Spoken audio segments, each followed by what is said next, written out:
bye weeks are super crucial. They're super important for, getting guys healthy or a little banged up. Also, just kind of getting some younger guys in there and letting them get some more reps. I just go play ball, man. I'm just there when they need me, there wherever they need me, you know what I mean? That's the way it's been. Play A&M football, you got me? Yes, go play some A&M football. Can we do that? Yes, sir. Can we do that? Yes, sir. Right now. Haynes in the shotgun, left, fired, two-point conversion is good. It's 17-14.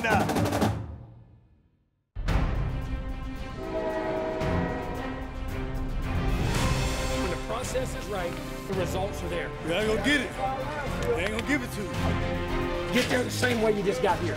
One play at a time, one situation at a time. Love, trust, and believe. Stay true to the process. Everything will be good. When we do things right, we're always going to do things right. We're always going to be here. You go dominate the game. Put your will upon it.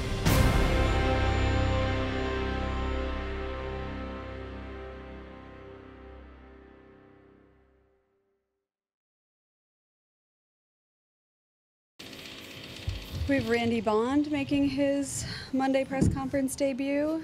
Would anyone like to start us off with questions? We'll go front row on the right side to Travis. Back when you moved into the starting role, what was kind of that conversation like? Did you have any idea it was coming, and what was your emotions at that time? I was just preparing all week to start like I do every week, and it just came Friday that, hey, you're going to be playing this week. And so I just took confidence from that and went out and did what I could in the game.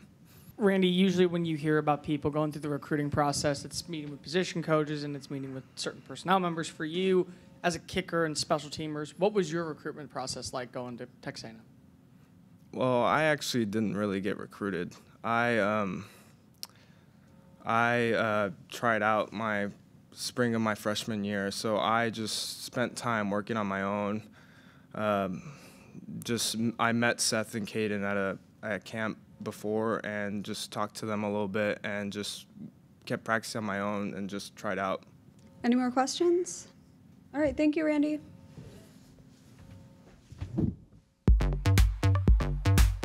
Randy Bond took a different path than most into college football.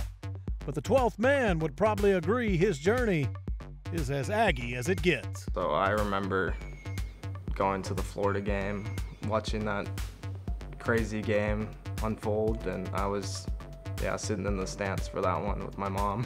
I knew I was coming to A&M because I wanted to go to school here, and I was like, hey, wouldn't it be cool if I could kick as well and try to get on the team? And I just kept practicing on my own and was hoping to try out as soon as they would let me, and that just happened to be spring of my freshman year. There was only like 5 spring practices left, and this guy shows up, and I remember him like doing his tryout, and like I was thinking, oh yeah, he's a good kicker, not knowing if he was gonna make it or not. But I remember Eric told me, he said, we got a guy called up and he wants to come out and he's pretty good. And I said, really? And he come out and he went out there kicking, and I said, dang, it caught me all surprised. I was super excited. I mean, that's what I'd been working for a while. I called my parents, told them. They were super proud. We've just gone from watching the game to actually, starting in the game. You can't really put into words how crazy that must be for him. What's really out there is the academic schedule Randy keeps along with his athletic responsibilities. Yeah, so I'm an aerospace engineer, which is a lot.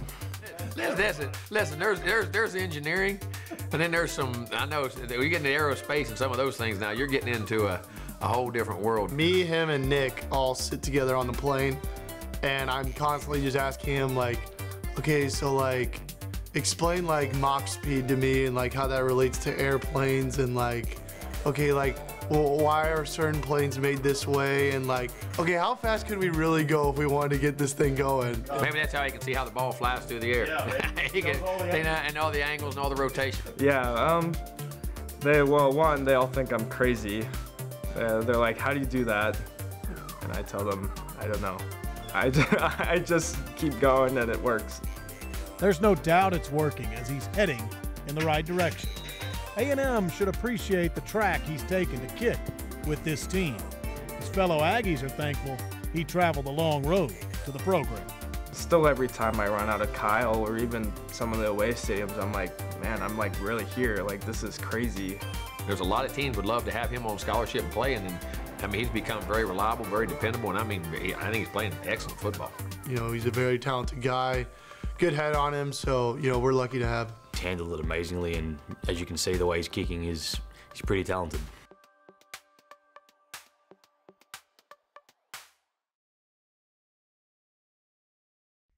The Pulse, Texas A&M Football, is presented by 44 Farms, the official beef of Texas A&M Athletics, and ABC Home and Commercial Services, official pest control partner of Texas A&M Athletics. We're camping out on Thursday just to be ahead of everyone. Like we're like, oh, we got to get here on Saturday. Oh wait, everyone's gonna be here on Saturday. Let's get here Friday. And we're like, somebody's already thought about that. We're gonna get here Thursday and beat everyone here. Also, like, it's pretty fun to camp out. Like last time we were here, we brought cornhole, and it's like, I don't know, it's like a tailgate but just at night. Honestly, I didn't expect to be camping out this early. I just got out of class and I was going home, and I was going through my Twitter feed, and they posted it that people were already camping out. So my friend and I drove past here to see if people were actually here, and they're here. Yeah, it really just shows our loyalty to the team. Like, even after App State, like that very next weekend, or like, no, the very next day, we went and got our stuff and camped out for the Miami game. Like, we were just super excited. We love these big games, and we just love supporting our team. A&M football is coming off its longest stretch away from home in over 4 decades. The 12th man is hungry for their return. This team always appreciates the loyalty. Anybody else want a donut back here? Good, y'all. I'm not used to those. Can't have a donut. We appreciate y'all. You know, I always see the stuff people putting stuff on social media, like the first person's tent is up or whatever, and I always think that's super cool, but it's just a testament to our fan base and to our fans, you know. We've been having a little bit of a tougher season this season, and for them to still support us the way that they do and to go out there and, you know, camp out and, you know, spend all that time just waiting to pull a ticket, it definitely means a lot. It just shows how committed they are to like being a good fan base. Just shows their loyalty, and it shows that they're the best fans in the world. On me, they want like coffee or something, a mocha latte. Shit, we on to the next area. Anybody want to donut? I mean, no matter what we're going through, whether it's rough or if it's really good, they're always going to be there to support us. So it just feels great that we get to go out there, perform, and no matter what's happening, there's going to be a fan base there for us. So it just speaks volumes about how good the network is here and, you know, the fan base.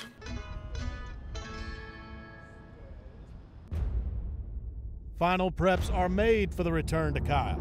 Everyone says there's no place like home. In truth, there's no place in college football like Aggieland. We was at Bama 2 weeks ago, and I was like, even like their place wasn't as loud as Kyle Fields. Just get goosebumps, and like you got the smoke coming up, you got the fire going, and then you just hear, ah, it's like, wow. You go and play anywhere else, you know, the fans are sometimes screaming and stuff like that, but the way that our fans go about it, I think is the best thing ever now. The student section never sitting down, all the yells, the tradition behind it, and then how many people are in the stadium. I mean, there's just so many things that play into it that make it by far the best stadium to play in the world, I think.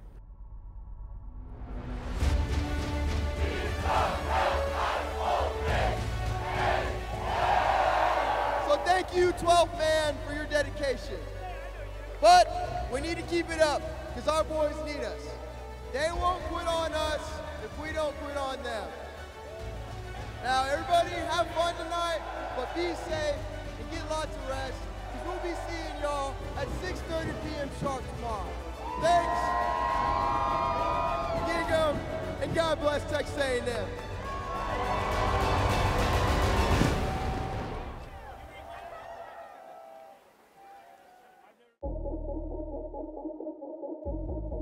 Oh man, it feels great to be back in Caulfield with the home game. We're really excited just to see the boys again. You know, it's a new team, young team, new quarterback this week. We're really excited. We back our boys every week. We just started tailgating this year, but we usually come to the games every year since I was a kid. And we're just Aggie fans till death. We came here to play our game for the man next to us. One team, one heartbeat, one family. There is no past and there is no future.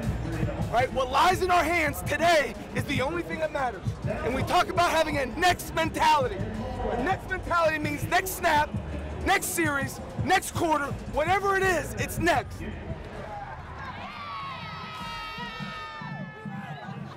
If I have to say something now, we got issues, man. It's time to go play. Let's go become the team we can become, do the things we can do them one play at a time. Don't worry about the next one. Don't worry about the last one. Learn from it, move on, and go play. Play our game, man. Play our game. I understand they're going to try to start fast with tempo, right?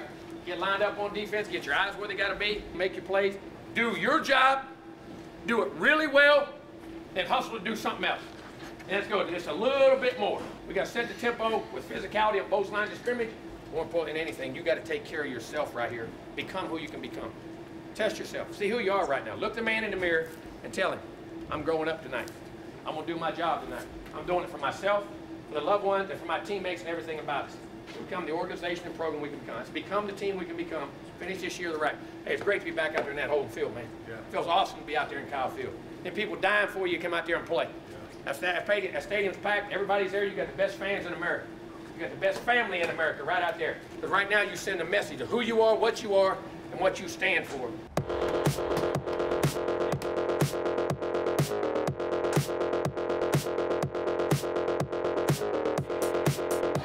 Texas A&M in their maroon tops, white pants, the maroon helmets with the block TAM. Towels are waving, 12 man on its collective feet. Fake the pitch to the left, start at the 5 and the 19 to the end zone. Wide open is Dayton Wade for a touchdown. 6-0 Ole Miss. 1 minute, 58 seconds into our contest. The Rebels roar first, but the Aggies aren't going to stay silent in this one. Their response is quick. It is the Kyle Field debut of Connor Wigman. He is the quarterback and the third for the Aggies this season. Day chain to the right of Wigman.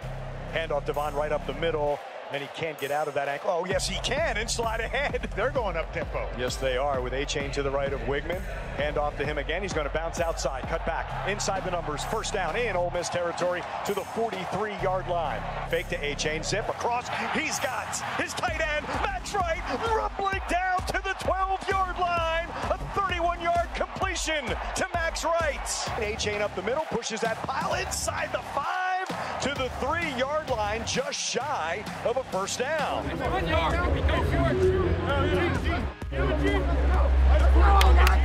On a 4th and 1 from the Ole Miss 3. From the shotgun is Connor Wigman with A-chain to his right. Fake to A-chain, slant, touchdown, Moose! Touchdown, Aggies!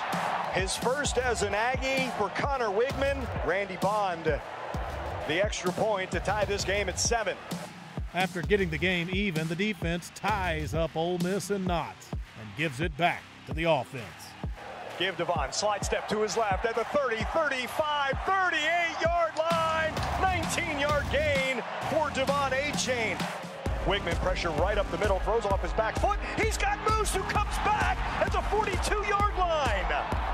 Fake to A-chain, over the middle, complete to Green at the 20, at the 15-yard line. The freshman from Dickinson picks up 26. Stewart, single receiver, short side of the field left to the end zone. Stewart, oh, a one-handed catch!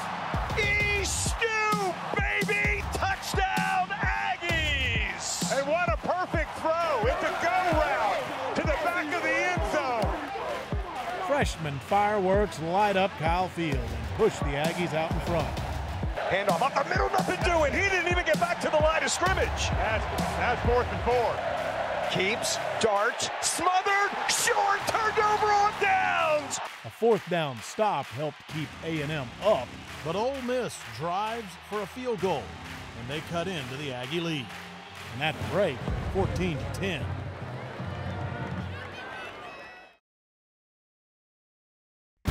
The Pulse, Texas A&M Football, is presented by 44 Farms, the official beef of Texas A&M Athletics, and ABC Home and Commercial Services, official pest control partner of Texas A&M Athletics. All right, hey, Defense doing a great job. Offense moving the ball like crazy. Got opportunities, got to finish a drive or two, pick up our short yardages, and hit it up in there, okay? What's getting us on second long? Scrambles, right? Pockets, man. We got to get the pressure, but we got to be in that pocket and get them. Get them down on third down, keep the tempo, get the mesh. Offense, we got to come out, control the ball right here, and take a drive. Big plays, just you're moving the ball like crazy. Finish it on the short yardage. Let's be aggressive in what we're doing right here. Go play. And special teams, got to watch the fakes, everything, man. Everything's going to happen. Just keep playing the way we play. One play at a time. Don't worry about the results. Hey, control the lines of scrimmage and you win, okay? Third downs, convert them, stop them. Red zones, good defense. We score touchdowns. And every possession in today. Every possession in today. Every possession in today. Let's go finish this thing right here.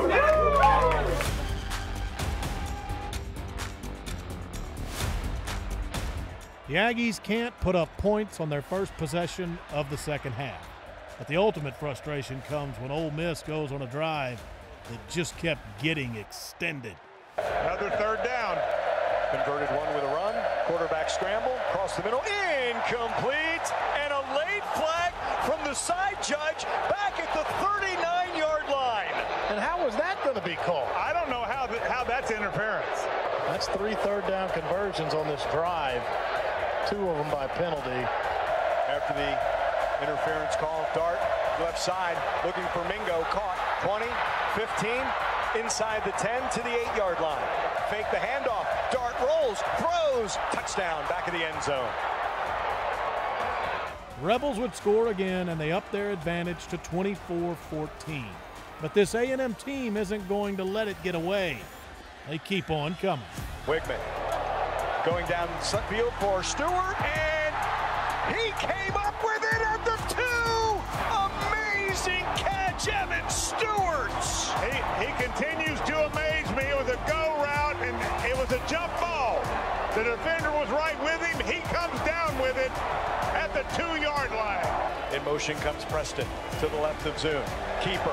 Oh, he's going to throw. The first catch for Noah Thomas as an Aggie is a touchdown. They faked the run and then rolled out to the right.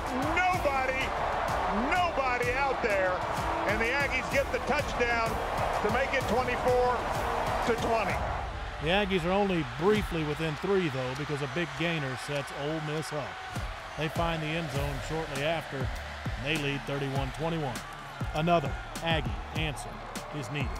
Nearest to farthest on the right side from the line of scrimmage, Wigman. High throw, caught by Moose at midfield, cuts back to his left, Ole Miss territory to the 45-yard line.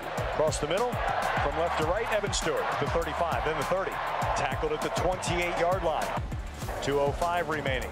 Wigman, 2 steps back, caught, 15. Evan Stewart. 2 receivers each side, Wigman in the pocket, hit as he throws, and he threw that.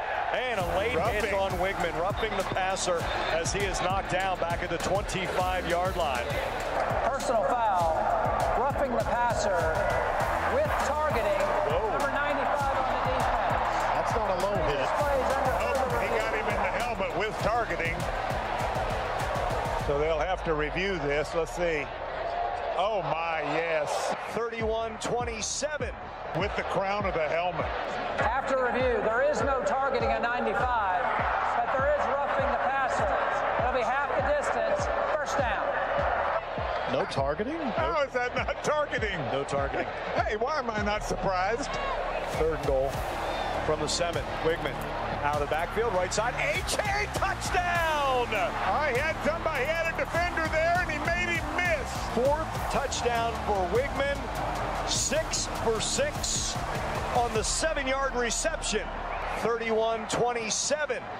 The defense does its job. The 3 and out. And A&M needs 3. One more chance.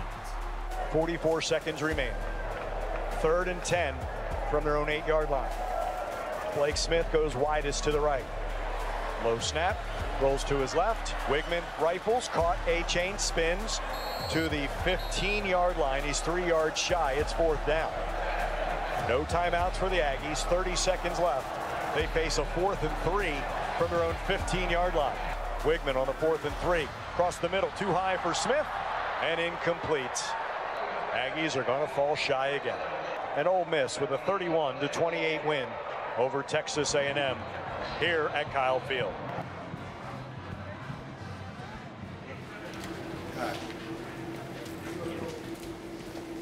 Not what we wanted. Thought you played hard. Let some physicality out of the game. Had opportunities, I thought, in all phases to make plays, whether it's offense, defense. Well, I mean, again, you're one play away. You got to keep finding the inches. Now, we do everything as a team. You win as a team, you lose as a team. But again, we got to keep self-evaluating, looking, heart, soul, get back in it, do the things you got to do. But there's key moments in the game, guys. We've got to learn to capitalize when the momentum's on our side. The thing we're not doing right now, we're playing hard, we're competing, making plays at times, but we got to play complementary to each other. I don't question your heart, don't question your soul. We got to do a better job of playing complementary to offense, defense, and special teams when to get off the field, when to finish drives and score points. And we had opportunities in the first half on offense to get some more points, and keep stretching it, and we did. We still had to lead at half. On defense, we come out, we got the drive, but we got them pinned back. We got to get off the field. We got to get that quarterback down. We got to get our rush lanes down and do some things we got to do. I mean, it ain't from heart. It ain't from. We just got to look at it as it's precision. It's the alignments, the assignments, the techniques. It's just exactly what you got to do, when you got to do it, and being able to do it, and having the poise to do it. Now, we got 4 games left, right? We got 1 month. We're sitting here. Again, I'm going to ask you, what are you going to be? Going to reflect who you are and what you are and how you are. What you do. But we can still, every game this end of the year, play them one at a time, one situation at a time, 1 week in preparation at a time. Don't be down and find out who will get in the fire. I keep saying who's going to keep pushing through it. You guys are getting better. Some guys are really making plays and getting better. I just keep getting better, so on wood, and keep what? Scratching for those inches. All of a sudden we'll find them, and all of a sudden it'll come through. But we got to find them ourselves. You got to look in the mirror. We got to look at each other. We got to go work, okay? Nobody's blaming anybody. Nobody's blaming anything. We're all in this together, and just go find those inches to play and do what we got to do. Can we do that? Yes, sir. Can we do it? Yes, sir. The Aggies dropped this one, but in the process, a freshman rose up to lead the offense. The moment was not too big for Connor Wigman. I thought he was excellent. I thought his composure, his poise, his checks, his reads, where he was going with the football was dead on point. And again, he was very accurate with the ball, made good plays, got it out, timing, rhythm, understood it. And you know, we've seen that coming. I always said when he first got it, I knew he was going to be a really, really unique player, I thought. And then you hopefully develop. And then through spring, and then through the beginning of camp, and then, but then the last, it was about game 3 or 4, you see him practice. I mean, it was all going good, but then all of a sudden it's like, okay, this is a level he can go play, start to play at, and then he just kept practicing, and he played that way, and he did a great job. And not just, I don't think for himself, I think he affected the other guys around it, getting the ball to where they had to get to, and the accurate throws, and just, you know, he did a really nice job leading and gave us a chance to win the football game. In the end, another defeat in which the Aggies had the ball late in a 1-score game. The search continues for one more play.